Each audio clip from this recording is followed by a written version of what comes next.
Buffett is living proof that buying great businesses at fair prices and holding them for the long term is a sensible approach to investing. The question, though, is what is a great business? Here's how Buffett defines it. The ideal business is one that earns very high returns on capital and can keep using lots of capital at those high rates. That becomes a compounding machine. If you can put $100 million into a business that earns 20% on capital, ideally, it would be able to earn 20% on $120 million the following year, $144 million the following year after that, and so on. You could keep redeploying capital at these same rates over time. But there are very, very, very few businesses like that.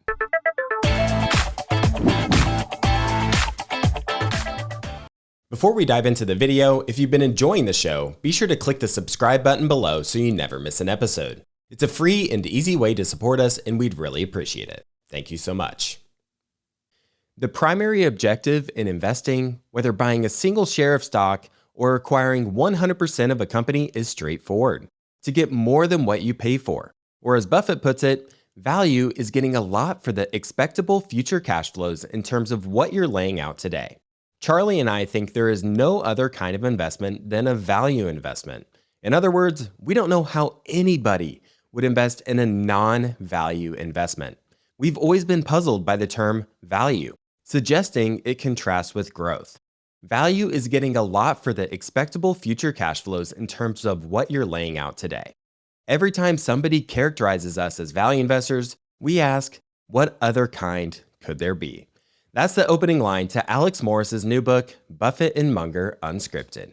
Warren Buffett hosted his first Berkshire Hathaway annual meeting in 1973, and at the time, it was a small, low-key gathering.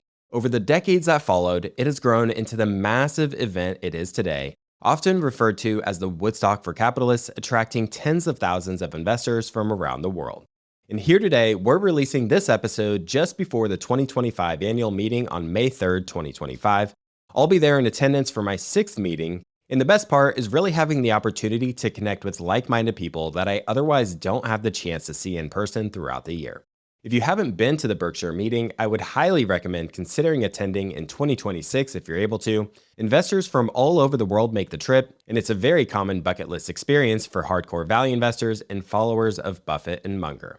Back in 2018, Berkshire released the annual meeting videos dating back to 1994, which opened up a treasure trove of investing and life wisdom for all of us to access. And thanks to Alex, he sifted through all of the content in writing his book and making it easier to digest and find the best lessons from the meetings. And he primarily focused on the investing side of things for his book. And if you haven't read Lawrence Cunningham's book, The Essays of Warren Buffett, I would recommend that one as well, as it really distills all of Buffett's writings into a really easily digestible form. Alex organized his book based on a number of different important investment and business themes, including the skills and temperament required to be a successful long-term investor, the art of business valuation, living with uncertainty and market volatility, defining your circle of competence, and much more. To kick off the section on value investing, he has a couple of wonderful quotes here to get us kicked off, so I'll share those two here. I quote, "We're trying to buy businesses we want to own forever. And if you're thinking that way, you might as well look back a way and see what it's been like to own them forever." Another here, "Time is the enemy of the poor business and the friend of a great business." When many of us discover value investing in the work of Buffett, we're looking for the magic formulas that tell us how to win the game of money and the game of investing. We all inevitably find out that there's no magic formula, and achieving good returns is not as easy as we once thought. In investing, to paraphrase Keynes, it's sufficient to be roughly right, especially if it helps to avoid the risk of being precisely wrong. Investing from Warren Buffett's perspective is not all that complicated. It's all about buying a business for less than it's fundamentally worth and understanding how to think about markets. With this frame of reference, there's no need to learn anything about CAPM models, Black-Scholes pricing, Black-Scholes options pricing, technical analysis, or modern portfolio theory. Buffett stated, "We basically look for companies where we think we could understand what the future will look like in 5, 10, or 15 years. That doesn't mean we calculate it to 4 decimal places, but we need to have a feel for it and know our limitations. We stay away from a lot of things. We just keep reading and thinking and looking at things that come along, as Charlie describes it, comparing opportunity A with opportunity B," end quote.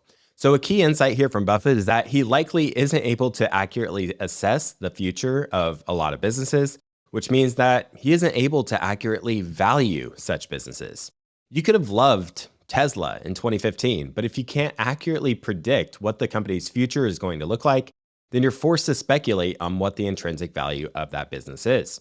Another key insight is that he's sticking with businesses he can really understand. Too often, investors can get caught up in the next hot trend that they don't really understand, and they fool themselves into thinking they do in order to catch that next hot trend. In fact, the first question that Buffett asks himself when he's analyzing a business is, can he understand it?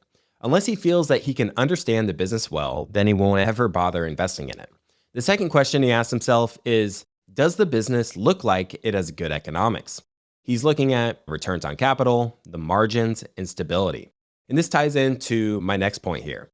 Time and time again, like clockwork, I've met people who tell me they've transitioned from being a cigar butt investor or a net investor to focusing more on high quality businesses. Buffett shared that he's had a lot of experience with bad businesses, and that experience has helped him appreciate the good businesses. In 1998, he stated, I quote, "The criteria for selecting a stock is really the criteria for looking at a business. We are looking for a business we can understand. They sell a product that we think we understand, or we understand the nature of the competition and what could go wrong over its lifetime. And then we try to figure out whether the economics, the earnings power, over the next 5, 10, or 15 years is likely to be good and getting better, or poor and getting worse. And then we try to decide what's an appropriate price to pay for what we've seen up to that point in the business. What we do is simple, but is not necessarily easy. Knowing what you don't know is very important. Knowing the future is impossible in many cases and difficult in others. We're looking for the ones that are relatively easy," end quote. So as Buffett's getting to here, he isn't using complex models or formulas to invest. The greatest investor in the world uses pretty much common sense, and I think that's a powerful takeaway that we can all use in our own investing approach. Buffett is living proof that buying great businesses at fair prices and holding them for the long term is a sensible approach to investing. The question though is, what is a great business? Here's how Buffett defines it. The ideal business is one that earns very high returns on capital and can keep using lots of capital at those high rates. That becomes a compounding machine. If you can put $100 million into a business that earns 20% on capital, ideally, it would be able to earn 20% on $120 million the following year, $144 million the following year after that, and so on. You could keep redeploying capital at these same rates over time. But there are very, very, very few businesses like that, end quote. Not only are these types of businesses rare, but they also can be pretty risky as well. Growing at a moderate to high rate for a long period of time is pretty difficult, and high returns on capital tend to be arbitraged your way with time. And this has led Buffett to investing in many businesses with limited reinvestment opportunities.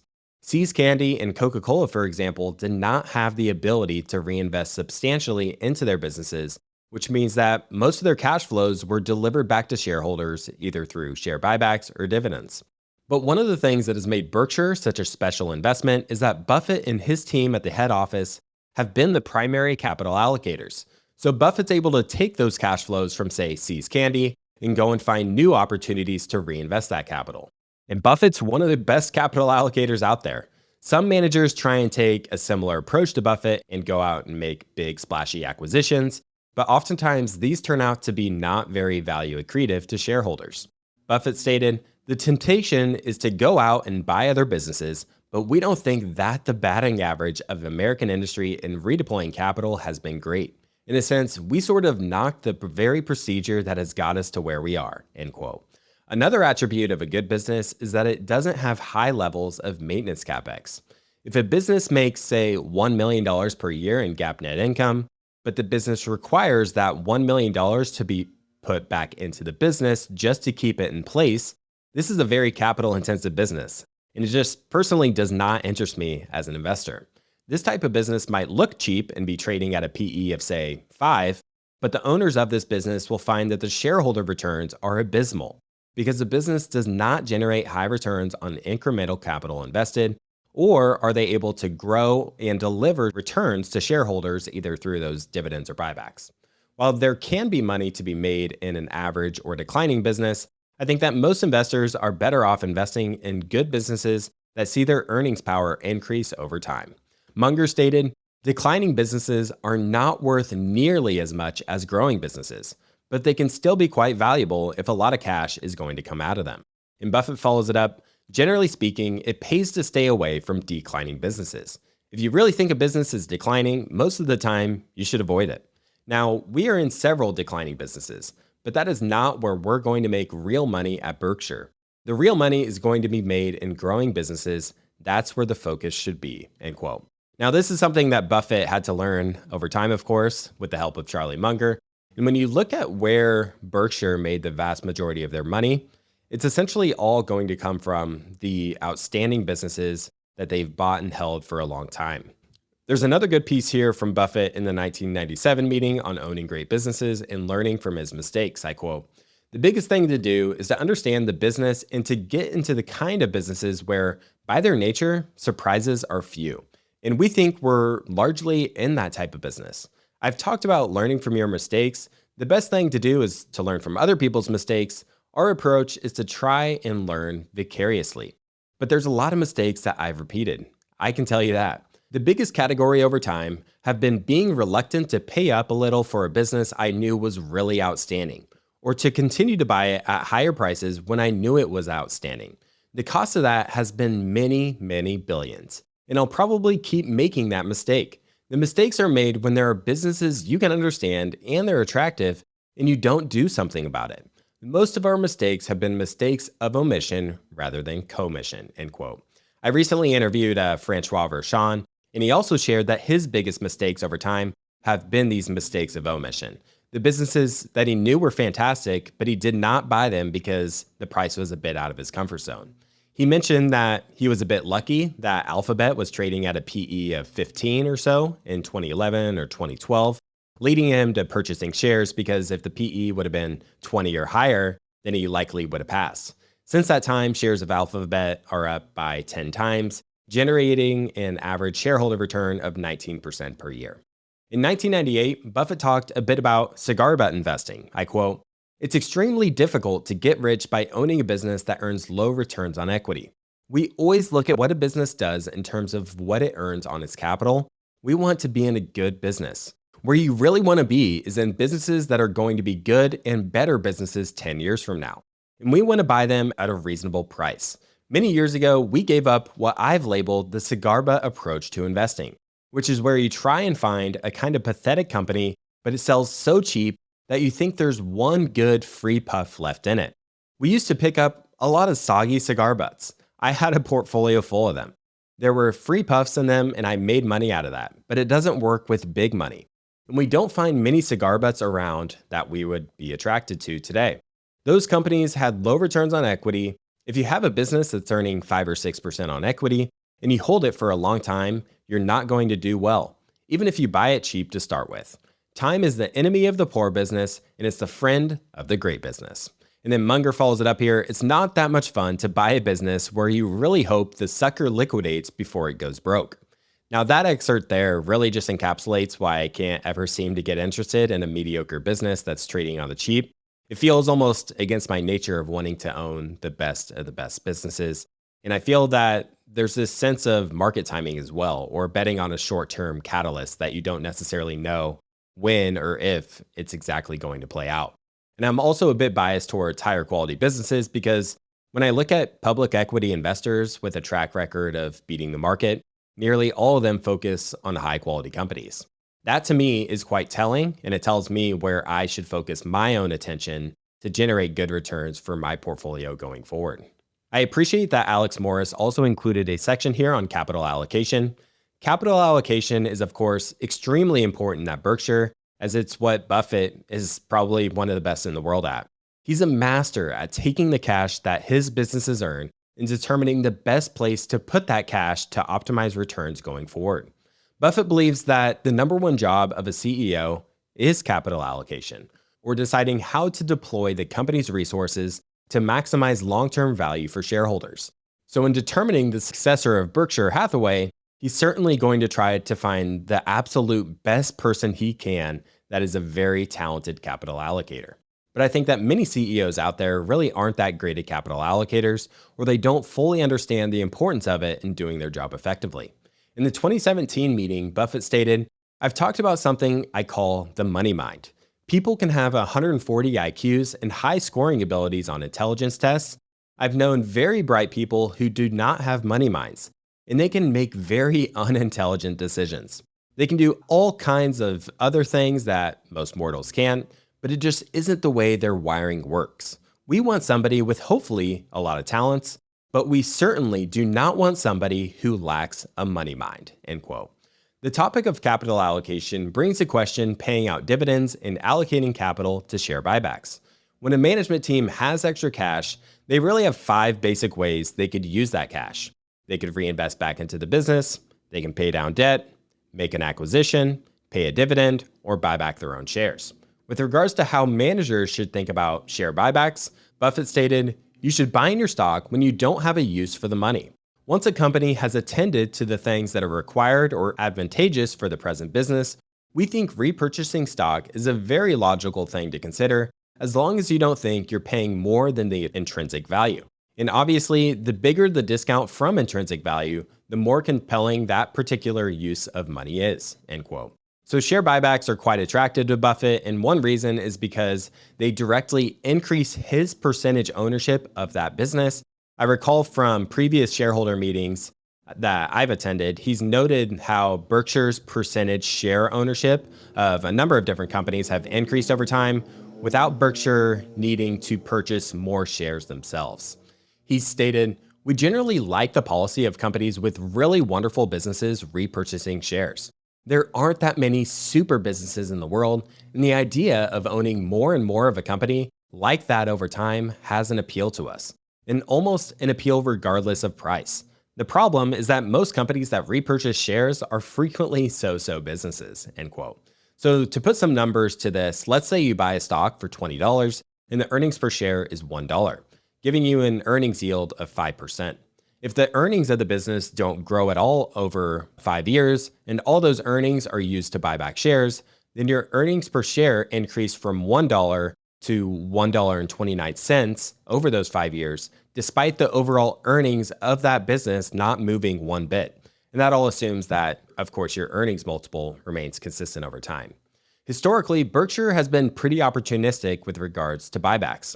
In 2020 and 2021, they ramped up their share buyback program significantly. And in 2024, that nearly came to a grinding halt. And this is really a helpful indicator if you're a Berkshire shareholder, because if Buffett is buying back shares, you know that he believes that the shares are undervalued at that point in time. Prior to 2018, Berkshire would generally avoid share buybacks. They had a rule where they wouldn't repurchase shares if the stock was trading at more than 120% of book value. So this imposed some price discipline on the managers, but book value became less and less relevant over time, and Buffett found himself with more capital than he was able to deploy. So he adjusted that strategy on buybacks after 2018. One of my favorite sources for understanding Berkshire Hathaway's intrinsic value is Chris Bloomstrand. He's the president and chief investment officer at Semper Augustus. My co-host Stig Brodersen just published an interview with Bloomstrand on episode 717. And each year, Chris shares his comprehensive annual letter. It's over 100 pages long. And in it, he shares his own analysis on Berkshire's intrinsic value. So shares of Berkshire in the past couple of years have done really well. They've appreciated by 15% in 2023 and 25% in 2024. And in 2025 here, the share price has been on a tear, now exceeding Bloomstrand's intrinsic value estimate of around $520 per B share. Based on today's share price, it appears that Bloomstrand has been quite right in recent years in believing that Berkshire was trading well below its intrinsic value.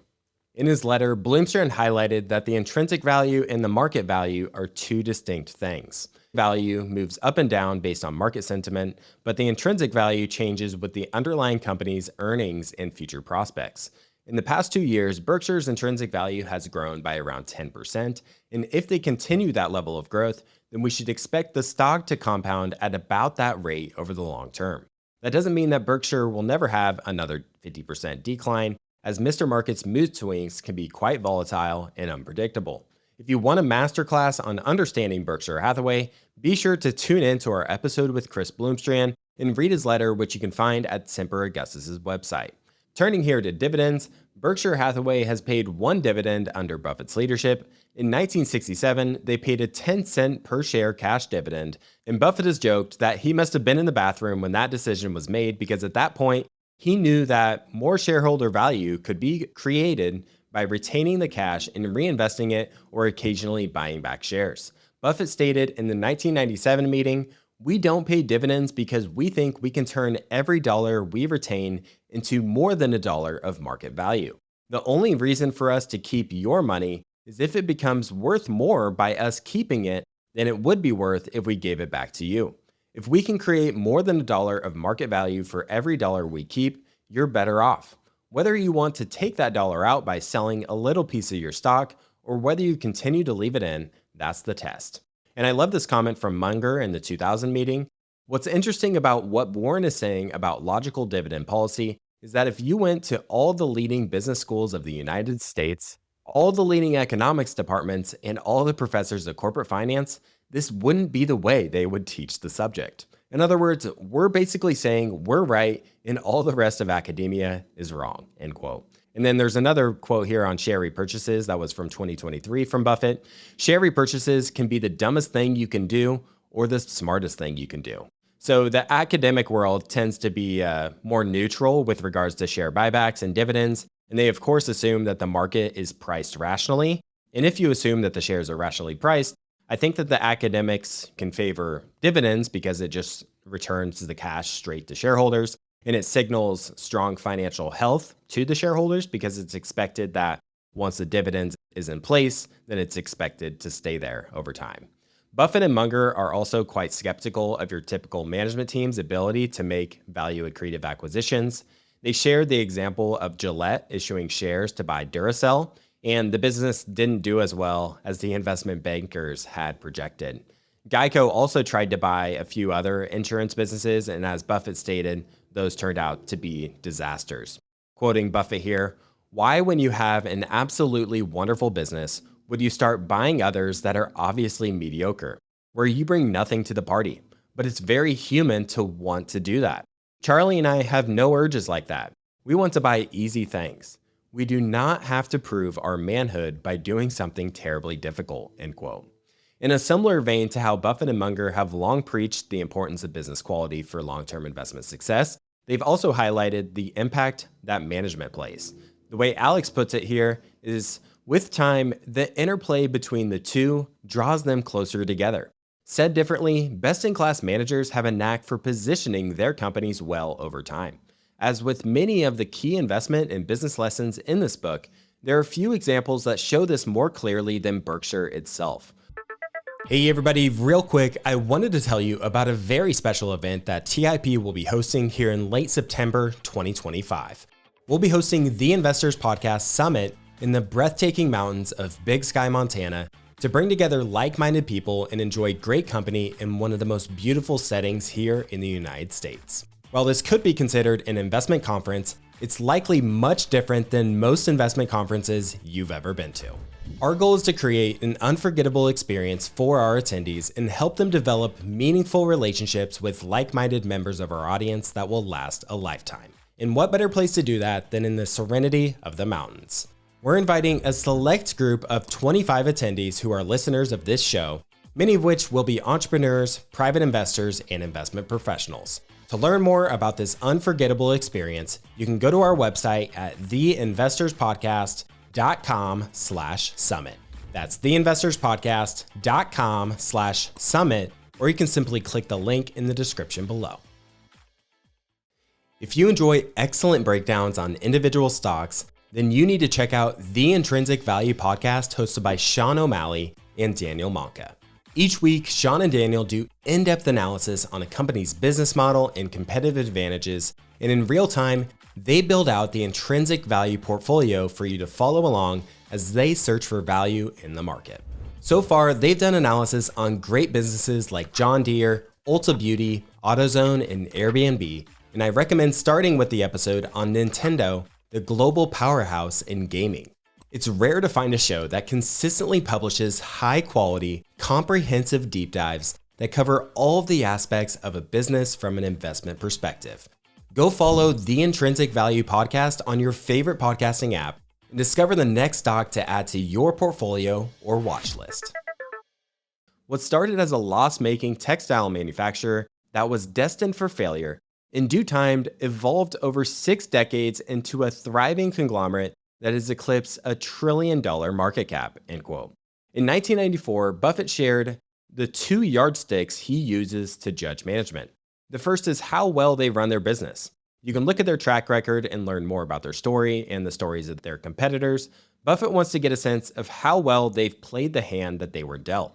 The second thing is to figure out how well they treat their owners. He stated, "There are many companies somewhere in the 20th to 80th percentile, and it's a little hard to pick out where they fall. But it's not hard to figure out, say, Bill Gates at Microsoft, Tom Murphy at Capital Cities, Don Keough at Coca-Cola, people like that are really outstanding managers. And it's not hard to figure out who they're working for," end quote.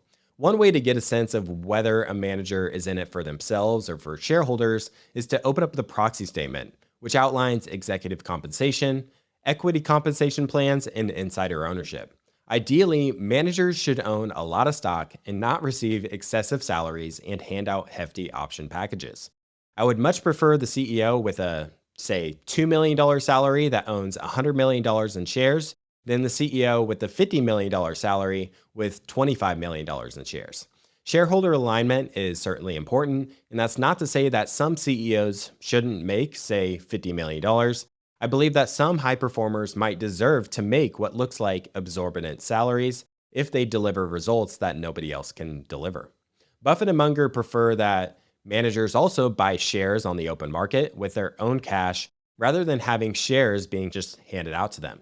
It's a very old-fashioned system, but it served them well. Everyone says that they want managers to think like owners, and it's very easy to think like an owner if you actually are one, especially when you handed over your own cash to become an owner. And Buffett has a lot of unique experience in assessing managers. He's, of course, a public equity investor. He's bought many private businesses. He spent decades on the boards of companies, and he's a CEO himself. For purchasing private businesses, he wants to buy from managers who absolutely love their business, and he wants to do everything possible to avoid extinguishing or dampening that love. In the 2005 meeting, he also shared, "What we're looking for beyond passion is intelligence, energy, and integrity. And if you don't have the last one, the first 2 will kill you. The last thing in the world you want from someone who lacks integrity is for them to be smart and energetic," end quote. There's another excerpt here from Munger in the 2011 meeting that I just really resonated with. "If you look at the greatest institutions in the world, they select very trustworthy people, and they trust them a lot. It's so much fun to be trusted. There's so much self-respect you get from it when you are trusted and are worthy of the trust. I think your best compliant cultures are the ones which have this attitude of trust. Some of the ones with the biggest compliance departments, like Wall Street, have the most scandals. So it's not so simple that you can make your behavior better automatically just by making your compliance department bigger and bigger and bigger. This general culture of trust is what works. Berkshire hasn't had that many scandals of consequence, and I don't think we're going to get huge numbers either," end quote. Now, the reason I resonated with this is because TIP very much has a trust-based culture. One of our founders, Stig Brodersen, is the CEO, and he's very hands-on in hiring team members, and our other co-founder is very much hands-off and trusts that he's making the best decisions for the company. And I feel that an enormous amount of trust is put in all of the hosts, which, as I discussed with Lawrence Cunningham back on episode 697, people who are trusted tend to want to vindicate and uphold that trust. This is a win-win for someone like Berkshire because Buffett is able to spend his time on better things, and the managers are put in a position to perform better because they don't have all these rules, guardrails, and red tape. And Munger had this amusing line from 1994, "I have always preferred the system of retirement where you can't quite tell, observing from the outside, whether the man is working or retired. A problem in many businesses, particularly the more bureaucratic ones, is your employees retire, but they don't tell you," end quote. I also appreciate Buffett and Munger's approach of simply surrounding themselves with people they like. And this rule doesn't have to just apply to business. It can apply to your whole life. They want to work and spend their life with people that they like and people they admire, and it just makes life more fun, and it tends to make the relationship more of a win-win. Business to them is not just about making money, but enjoying the journey as well. Buffett believes that you can't do a good deal with a bad person, and it pays to avoid such people. We've long discussed on the show about how the best companies have a strong culture and a way of doing business that is difficult to replicate. The best companies have a good culture that stands the test of time, and they're easier to hold on to long term as shareholders because you know that the management team thinks long term and treats shareholders well, and they keep themselves from taking the path of least resistance with things like stock options, massaging earnings figures, or not treating employees well. Costco or Hermes, for example, are companies that have created a win-win relationship for everyone. So you have the customers, the employees, the suppliers, the shareholders. And once that system is in place and that culture remains intact, it widens the company's competitive moat over time, making it near impossible for competitors to dislodge it. On corporate culture, Buffett stated in 2015, I think culture has to come from the top. It has to be consistent.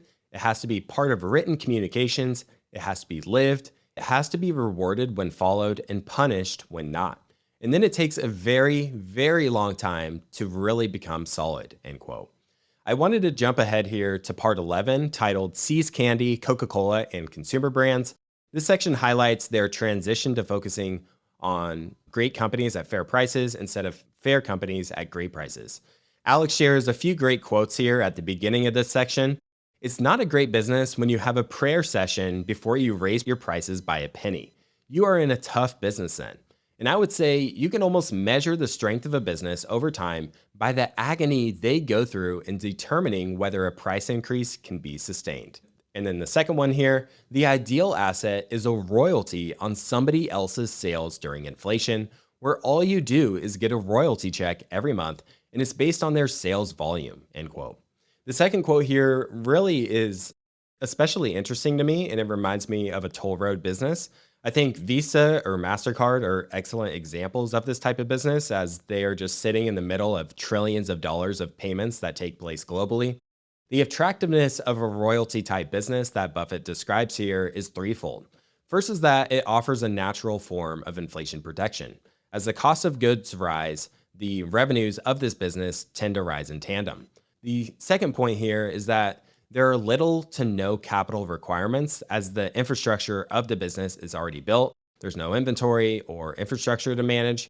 And then the third attribute here is that the business scales without friction, creating operating leverage. So as the business grows and earns more revenue, margins increase, generating more and more profits with the passage of time. So Visa or MasterCard, for example, they ride the wave of increased commerce globally, but they don't share in the risk or the cost of the growth. When it comes to See's Candy, this was a key reminder for Buffett that as investors, we must be open to continuing to learn to improve our skill set as investors.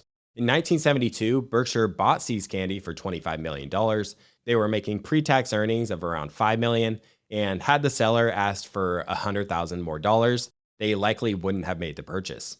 By 2019, See's had delivered pre-tax profits of $80 million to Berkshire and had delivered cumulative profits up to that date of over $2 billion since they made the purchase. And then, this represents a return of over 8,000% on their initial investment. Recognizing the value of a great brand like See's led Buffett to also purchase Coca-Cola in 1988. The lesson also helped them avoid the inferior business models that might be trading on the cheap. In 1997, Buffett shared, "It worked in the other direction too. I saw in the windmill business, pumps, and second-level department stores, and I found out just how tough it was. You could apply all kinds of energy to them, and it didn't do any good. It made a great deal of sense to figure out what pond to jump in. What pond you jumped in was probably more important than how well you could swim," end quote. Similarly, in 2017, he shared, "There's nothing like the pain of being in a lousy business to make you really appreciate a good one. If you just stay out of a bunch of terrible businesses, you're off to a very great start. We've tried them all," end quote. One of the industries that typically has many subpar businesses is airlines. Airlines tend to have high fixed costs, high capital intensity, and low profit margins. They essentially sell a commodity, so price is a major factor in the minds of many customers, which creates a race to the bottom in the industry. And they don't control one of their primary costs, which is fuel. So a spike in oil prices can crush margins, and to make matters worse, airlines are heavily unionized, making it difficult to control labor costs, and the industry is highly regulated, making it difficult to continue to maintain and update their standards. In 2017, Buffett stated, "You couldn't pick a tougher industry than airlines." Since Orville Wright went up in that plane, if anybody had really been thinking about investors, they should have had Wilbur Wright shoot him down to save everybody a lot of money for 100 years. Something like 100 airlines have gone bankrupt in the last few decades. Charlie and I were directors for some time at US Air. People write about how we had a terrible experience in US Air. It was one of the dumbest things I've ever done. Ironically, Buffett purchased the 4 largest US airlines in 2016, and then he sold out of them in April of 2020. So in 2020, he reiterated the competitiveness of the industry, and he shared that even if 1% of their millions of customers were unhappy, it could lead to big headaches for the companies and a lot of negative publicity. Once the future of the industry was no longer clear to Buffett, and he faced the reality that these companies would need to take on billions and billions of dollars of debt, he decided to just cut his losses and move on. And they were taking on that debt due to COVID, of course. Had Buffett not come to the realization of buying great businesses, Berkshire wouldn't be anywhere near what it is today. Monish Pabrai rightly shared on our show on episode 550 that Berkshire's success really comes down to around 12 decisions over the past 60 years. Over that time period, Berkshire bought more than 80 businesses and 210 stocks, bringing us a total of around 300 key decisions. If we take those 12 winning decisions out of the 300 total decisions, that gives us about a 4% hit rate on what really moved the needle for them. Munger has agreed with this premise, as he said if you removed Berkshire's 15 best decisions, then their track record would be useless. As I discussed in depth on episode 693, this power law phenomenon isn't just unique to Berkshire. We see it everywhere in the world. The big decisions for Berkshire likely included things like buying Apple, American Express, Coca-Cola, See's Candy, National Indemnity, the Washington Post, and BNSF, as well as partnering with Charlie Munger and Ajit Jain. So this section also talks about consumer brands as a whole. In 1999, he talked a bit about Coca-Cola. I quote, "It's in Coke's interest to have prosperous countries around the world. They will benefit from increased prosperity and increased living standards throughout the world. I think people's preferences for Coca-Cola products will do nothing but grow.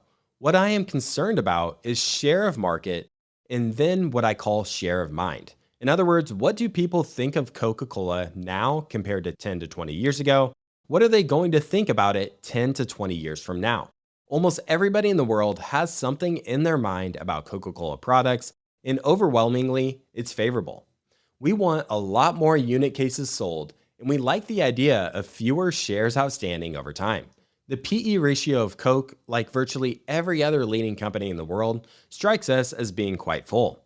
That doesn't mean they're going to go down, but it does mean that our enthusiasm for buying more of these wonderful companies is less than if the PE ratios were substantially less. Ideally, those are the kinds of companies we want to buy more of over time." End quote. So these are the types of questions that Buffett would be asking about a consumer branded company like Apple, for example. What did people think of Apple 10 years ago? How has that changed to today? And what might people think of Apple 10 years from now? This strong customer mindshare can create a barrier to entry for competitors. In 2012, Buffett shared, "There are some industries that are never going to have barriers to entry. In those industries, you better run very fast because there are a lot of people who are going to be looking at what you're doing and trying to figure out your weakness or what they can do a little bit better." A great barrier to entry is something like Coca-Cola. If you gave me $20 billion or $30 billion and told me to try to knock off the Coca-Cola company with some new cola, I wouldn't have the faintest idea how to do it. There are billions of people around the world that have something in their mind about Coca-Cola, and you're not going to change that with $20 billion, end quote. This customer mindshare that Buffett is talking about here can also be referred to simply as the brand. Great brands become more valuable with time, and can become more difficult to dislodge if it's nurtured and well taken care of. To expand further on this, in 2015, Buffett shared, "A brand is a wonderful thing to own during inflation. The value of any strong branded good increases during inflation. Gillette bought the entire radio rights to the World Series in 1939 for $100,000. Think of the number of impressions they made on minds in 1939 dollars for $100,000. They were getting in the minds of young guys like myself, and they did it in those dollars. If you were going to go out and produce a similar number of impressions on millions of minds now, it would cost a fortune.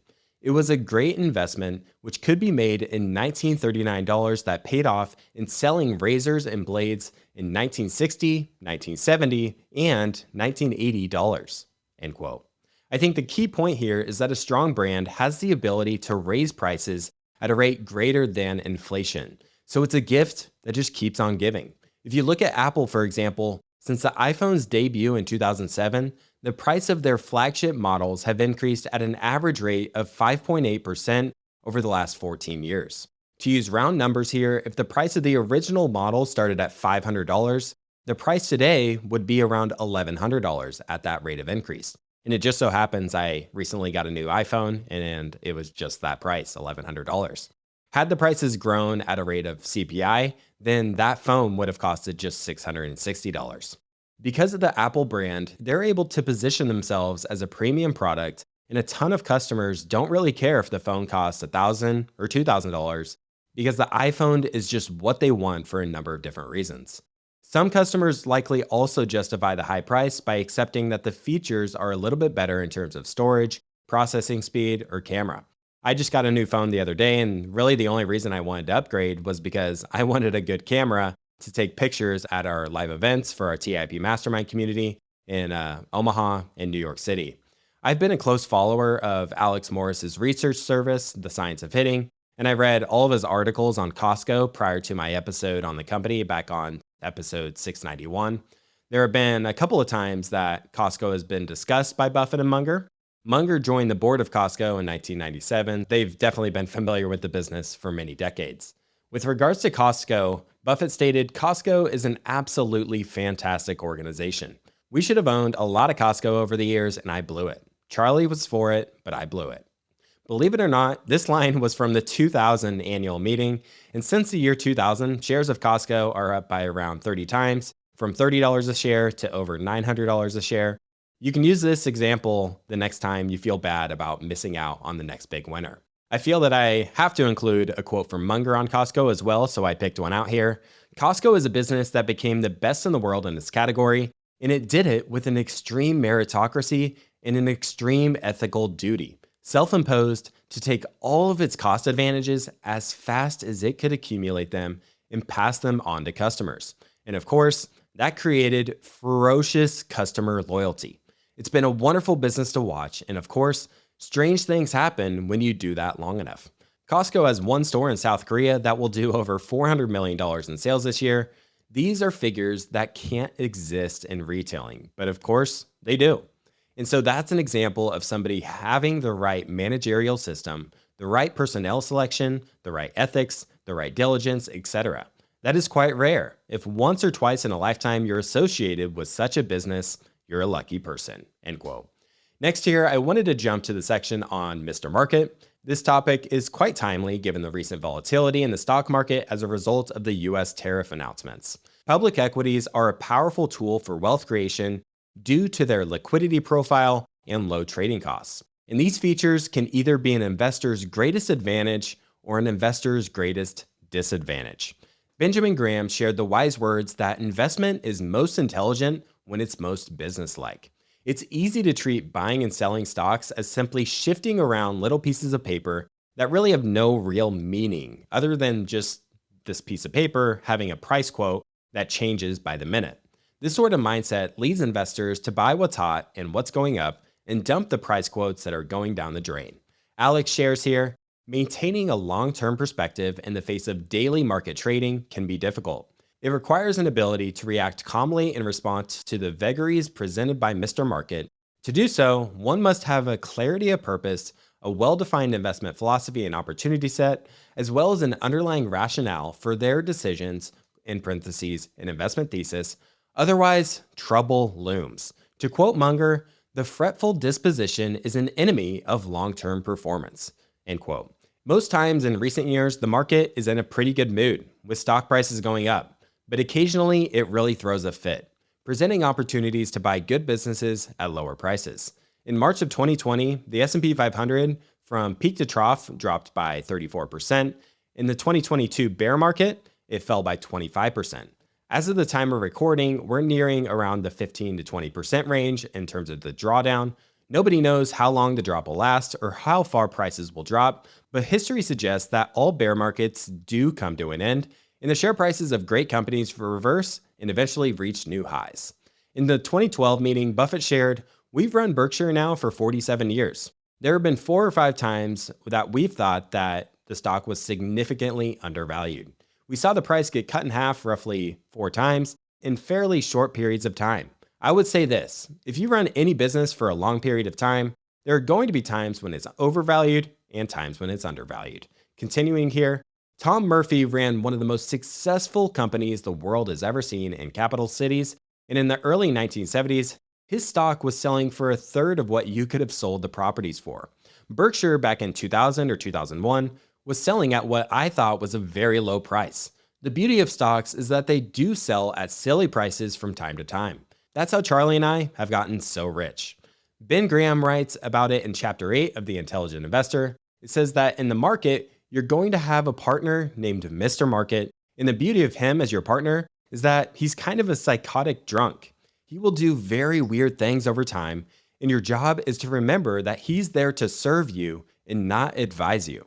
And if you can keep that mental state, all those thousands of prices that Mr. Market is offering you every day on every major business in the world practically, he's making lots of mistakes and he makes them for all kinds of weird reasons, end quote.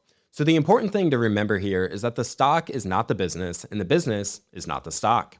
Buffett is coming up with his own estimate of the value of the businesses he owns and he's looking at potentially owning, and only purchases when the quoted share price is well below his estimate of value. Many investors naturally equate the quoted share price with value and don't distinguish between the two. When I chat with people about my work here as a host and, tell them that I follow the stock market and whatnot, many people will ask me what I think the market will do this year. Now, I don't think people are disingenuous when they ask this question, but I think it's sort of the wrong question to ask because I don't think anyone has a clue about what the market is going to do this year. The S&P 500 has over 500 takers in it, each with their own business prospects and shareholder bases that have either rosy or doomy futures for them.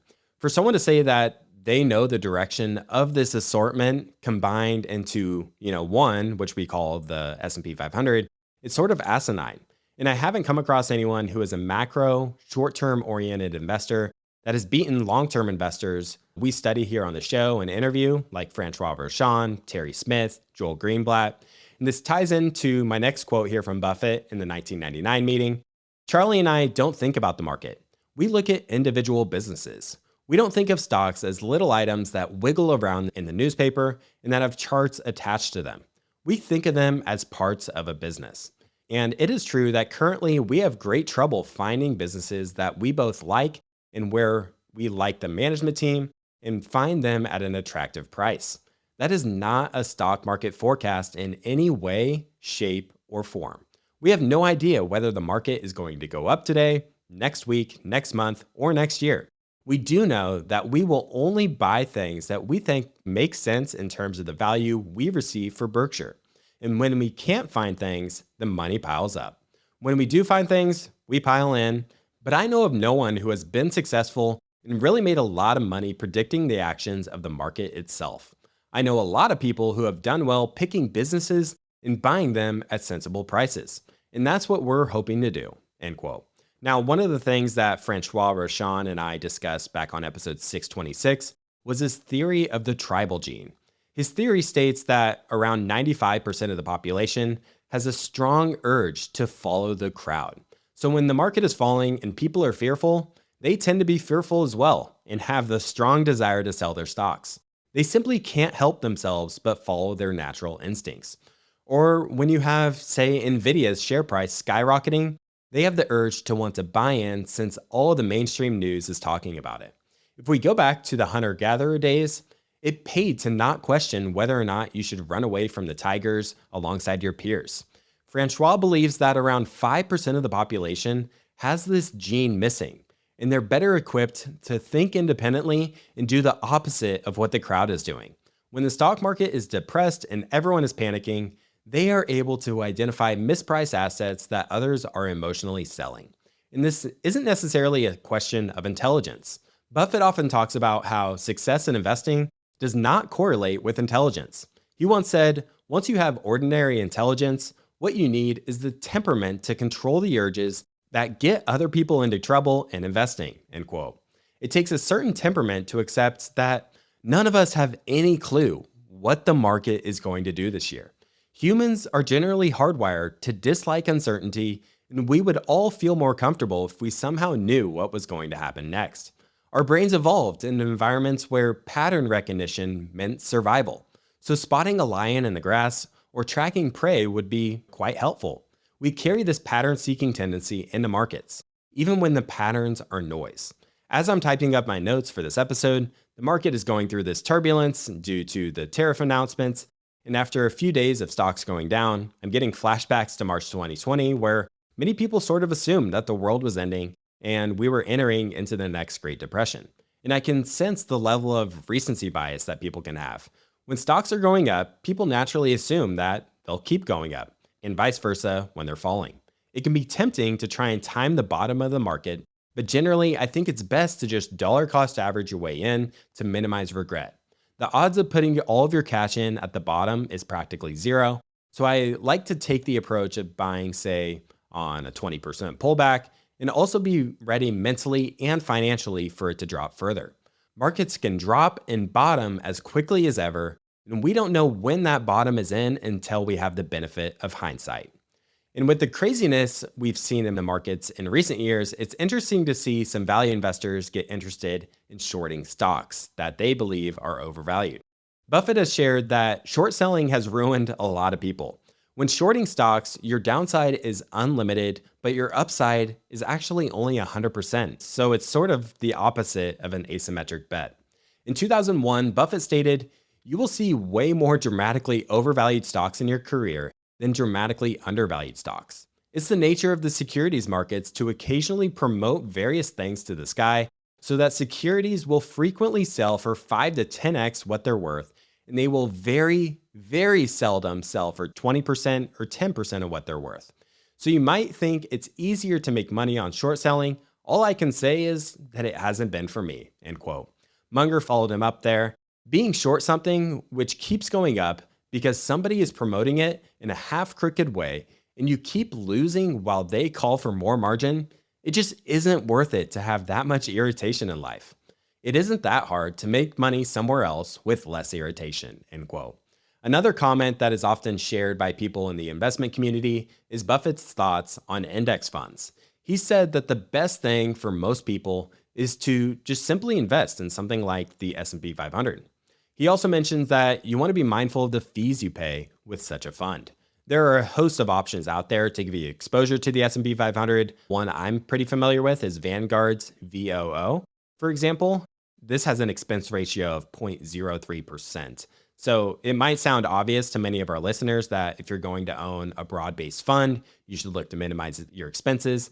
But I continue to be shocked by the number of people that I meet who put their money in with an investment advisor, and these funds have mediocre performance. They're not even close to the S&P 500. And on top of that, they have expense fees of 1% or even 2%. It's certainly comforting to have the stamp of approval on passive investing from someone like Buffett for those who don't want to have 100% of their net worth in, say, individual stocks or a broadly active strategy. I've long wanted to do an episode on the benefits of owning an index fund. There are some benefits that I think are quite overlooked by some investors. One of which is that most individual stocks end up delivering a return below that of US Treasuries, which makes stock picking just a really hard game. The other part is the inherent skewness of the market. So a select few winners tend to deliver the majority of the market's gains, meaning that there's just a tremendous benefit to owning a broad-based fund because that essentially guarantees that you're going to own a lot of the winners. Another benefit of index funds is that being broadly diversified can make it easier psychologically to weather through drawdowns. A 20% drawdown in the S&P 500 every few years is pretty much par for the course, but when you have a 20% drawdown on an individual stock, you have to wonder about whether you made a mistake in owning it or not in the first place.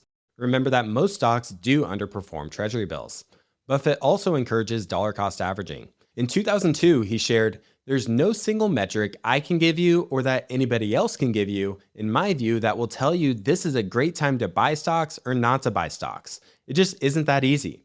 That's why you go to an index fund, and that's why you buy over a period of time."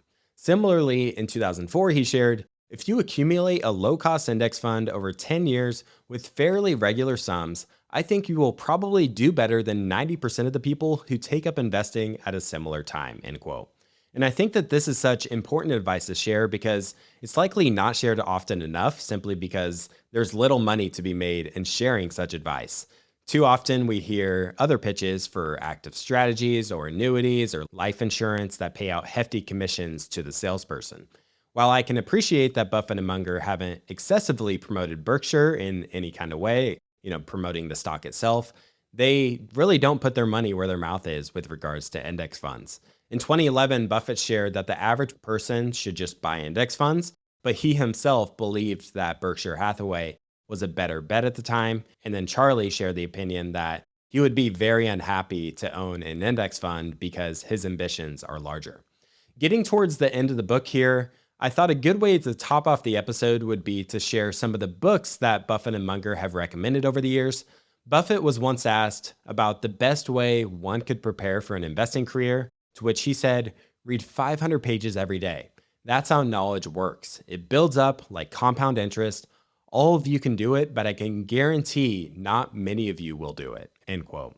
Buffett has stated that the most important chapters to read about investing are chapters 8 and 20 from The Intelligent Investor, and the chapter from The General Theory by John Maynard Keynes that related to markets, the psychology of markets, and the behavior of market participants. For those interested, I actually covered The Intelligent Investor by Ben Graham back on episode 620. Buffett also recommends Philip Fisher's Common Stocks and Uncommon Profits, which my co-host Kyle Grieve recently covered back on episode 646. He also recommended John Train's book, The Money Masters, which is one I personally have not read yet. In 1996, Munger expressed deep interest in biology, recommending the books The Selfish Gene and The Blind Watchmaker. And in 98, Munger stated, "I have recently read a new book twice, which I very seldom do, and that is Guns, Germs, and Steel by Jared Diamond. It's a marvelous book, and the way the guy's mind works would be useful in business. He's got a mind that is always asking why, and he's very good at coming up with answers. I would say it's the best work of its kind I have ever read." Munger also recommended The Warren Buffett Portfolio by a friend here of TIP, Robert Hagstrom, who's been a guest on the show multiple times. He's also a big fan of biographies. He recommended The Titan, which covers the life of John D. Rockefeller. That's a great book. There are a host of other books that they've mentioned, but I'll leave you with just a few more here. One of Munger's all-time favorites is Influence by Dr. Robert Cialdini, which dives into the psychology of persuasion, and I actually interviewed Cialdini last year on episode 616. The most recent recommendations in the book are from 2015. Buffett recommended Adam Smith's Wealth of Nations and Keynes's Where Are the Customers' Yachts. So that wraps up today's episode on Buffett and Munger Unscripted. Again, if you're able to make it to the Berkshire Hathaway annual meeting in 2026, I would highly recommend considering attending. We'll be hosting a few in-person events throughout the weekend for our TIP Mastermind community. Also, TIP is hosting another event this fall in 2025 in the mountains of Big Sky, Montana in September. So the event's called The Investors Podcast Summit. We'll be gathering around 25 listeners of the show to bring together like-minded people and enjoy great company with a beautiful mountain view. We're looking to attract thoughtful listeners of the show who are passionate about value investing and are interested in building meaningful connections and relationships with like-minded people. Many of our attendees will likely be entrepreneurs, private investors, or portfolio managers. I'm thrilled to be hosting this special event for our listeners, and I can't wait to hopefully see you there. So to get more information, you can head to our website. We have the pricing, frequently asked questions, and the link to apply to join us. So if this sounds interesting to you, you can check it out at theinvestorspodcast.com/summit. That's theinvestorspodcast.com/summit. Again, spots are limited, so be sure to apply soon if you'd like to join us. So with that, thank you for your time and attention today, and I hope to see you again next week.